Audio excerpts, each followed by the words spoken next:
C'est une indemnité classe moyenne. Son caractère uniforme et calé sur le seul revenu en fait un dispositif profondément injuste. Le chèque inflation, c'est un chèque électoral. C'est une mauvaise idée, c'est donne-moi ta montre et je te dirai l'heure. Le gouvernement refuse de prendre l'argent là où il est pour le mettre là où il y en a besoin. Le président de la République, c'est le président du pouvoir d'achat.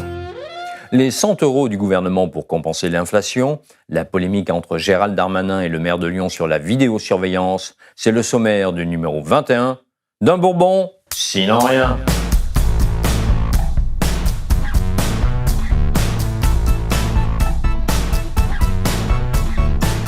Ah ça, il était content, notre Premier ministre. Ce n'est pas tous les jours qu'un chef de gouvernement a l'occasion de distribuer de l'argent à 38 millions d'électeurs. C'était jeudi soir sur TF1, Noël avant l'heure. Nous allons décider d'une sorte d'indemnité inflation de 100 €. J'ai parlé de 80 € tout à l'heure de surcoût, de 100 € qui sera versée aux Français.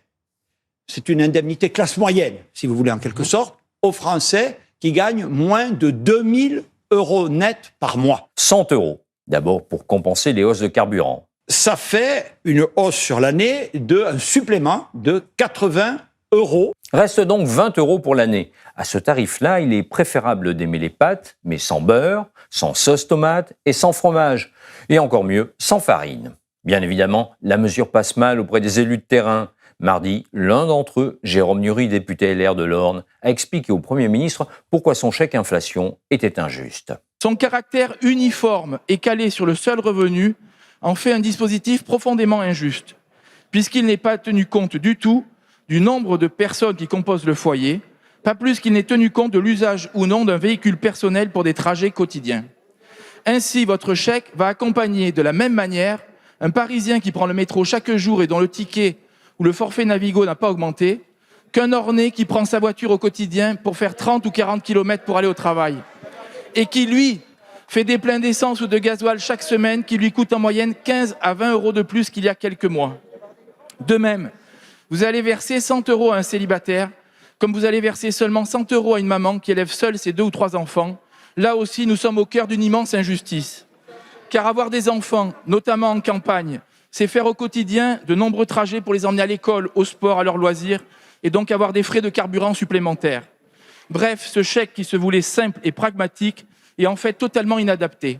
Et il y a encore plus scandaleux. Si vous avez un couple qui est assujetti à l'IFI, qui a 200 000 € de revenus par an, et avec l'un des conjoints qui ne travaille pas, il aura droit à ces 100 €. Voilà, il y a un certain nombre d'incongruités. Le gouvernement serait-il en train d'acheter les voix des Français, comme dans une vulgaire république bananière? Allons donc. Pour Damien Abad, ça ne fait aucun doute. Le chèque inflation, c'est un chèque électoral qui consiste à donner des euros aux Français pour qu'ils votent pour le président de la République sortant. Mais les Français, ils ne sont pas dupes. Ils ont parfaitement compris qu'on les roulait dans la farine et que s'il n'y avait pas eu une élection présidentielle en 2022, on n'aurait pas fait un chèque de 100 €. Et après, il y a un autre problème avec ce chèque-là. C'est qu'aujourd'hui, ce qu'on ne dit pas, c'est que ce sont les employeurs, ce sont les entreprises qui vont payer. Et moi, j'ai beaucoup de PME qui nous alertent en disant « mais c'est nous, on va faire l'avance pour l'État ». Et quand on sait comment l'État rembourse mal, il y a de quoi être inquiet. On résume. Le gouvernement distribue de l'argent public, il se fait avancer par les entreprises. À ce niveau, ce n'est plus du clientélisme, c'est de l'art. C'est une mauvaise idée, c'est donne-moi ta montre et je te dirai l'heure. C'est de l'argent public qui sert à compenser la hausse. Alors c'est toujours pareil, évidemment, pour les gens qui gagnent moins de 2000 €. On a découvert d'ailleurs au passage, du moins que c'est le salaire médian dans ce pays, 2000 €, 38 millions de personnes seraient concernées. C'est de l'argent public qui sert à compenser pour que les profits des groupes privés continuent. Moi, je suis un partageux et je pense que quand il y a des groupes privés qui s'enrichissent sur le dos par des effets spéculatifs, c'est eux qu'il faut solliciter par un moyen qui n'a rien en soi de confiscatoire, c'est l'impôt, des taxes, puisque certains font des surprofits, elles doivent être compensées. Nous, on propose qu'il y ait notamment 10% qui soient prélevés sur ces surprofits. Mettre à contribution les profiteurs de la crise. Le PC est également sur cette ligne. Les 100 € envisagés ne couvrent pas cet effondrement du pouvoir d'achat. Deuxième élément, force est de constater que le gouvernement refuse de prendre l'argent là où il est. Le rétablissement de l'ISF est le symbole de ça, pour le mettre là où il y en a besoin, sur les salaires, sur les retraites. L'augmentation des salaires et des retraites, et notamment du salaire minimum, n'a pas été à l'ordre du jour. L'augmentation du SMIC n'est pas à l'ordre du jour, et cela risque de durer un bon moment. Car voyez-vous, tout va bien en France sous la conduite éclairée du président de la République. Jean Castex nous l'a rappelé. Le président de la République, c'est le président du pouvoir d'achat. Je vous rappelle que en prenant la décision pragmatique que je vous annonce ce soir, après celle que je vous ai indiquée le 30 septembre par rapport au prix du gaz et de l'électricité, nous sommes dans la continuité, que je veux confirmer ce soir.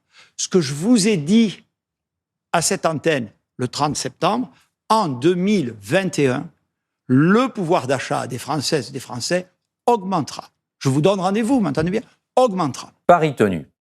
Un récent sondage de l'Ipsos confirme que le pouvoir d'achat reste la première préoccupation des Français, loin devant les autres. Mieux, cette inquiétude progresse de mois en mois. Le Premier ministre devrait se souvenir que la politique, c'est comme la météo. Ce n'est pas la température exacte qui compte, mais celle qui est ressentie par les gens. Et en ce moment, on se gèle. Lundi, 3 policiers de la BAC ont été la cible de tirs d'armes à feu dans le quartier de la Duchère à Lyon. Une agression qui a provoqué une polémique entre le ministre de l'Intérieur Gérald Darmanin et le maire de Lyon, l'écologiste Grégory Doucet.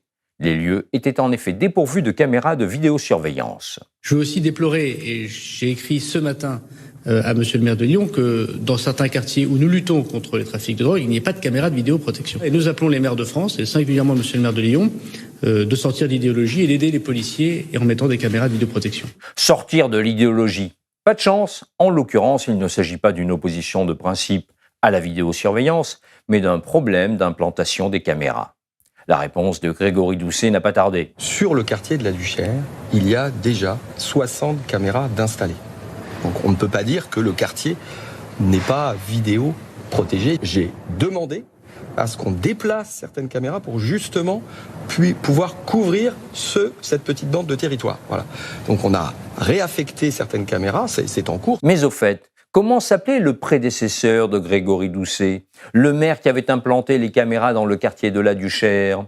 Il s'agit de Gérard Collomb, ancien ministre de l'Intérieur d'Emmanuel Macron en 2017 et 2018. Un homme qui n'est pas suspect de s'abandonner à une quelconque idéologie puisqu'il est passé du PS à La République En Marche avant de se rallier à LR pour les municipales. Hier, il est allé de son commentaire sur les caméras de vidéosurveillance. On devait mettre un certain nombre de caméras dans cet endroit-là, les reprendre d'un autre endroit de la Duchère pour les installer là. Et cela n'a pas été fait. Et de manière plus générale, on s'aperçoit aujourd'hui qu'il n'y a pas une véritable volonté de lutter contre la délinquance. Si l'on comprend bien, l'ancien édile reproche à son successeur de ne pas avoir fait ce que lui-même a été incapable de faire pendant son mandat. Mais à part ça, Gérard Collomb n'est pas de mauvaise foi. Quant aux dealers qui ont tiré sur la police, ils courent toujours. Et la polémique sur les caméras doit bien les amuser. Si vous avez aimé cette émission, si vous voulez nous soutenir, n'hésitez pas à vous abonner à notre chaîne YouTube. Et n'oubliez pas d'activer la cloche. Vous pouvez également vous abonner sur notre site blast-info.fr et faire des dons. Tout le monde, il veut seulement la thune. Nous n'existons que grâce à votre soutien financier. C'est le gage de notre indépendance. À jeudi prochain pour un Bourbon sinon rien. Et à lundi pour le 3e numéro de La Guerre du Trône, ma chronique sur l'élection présidentielle.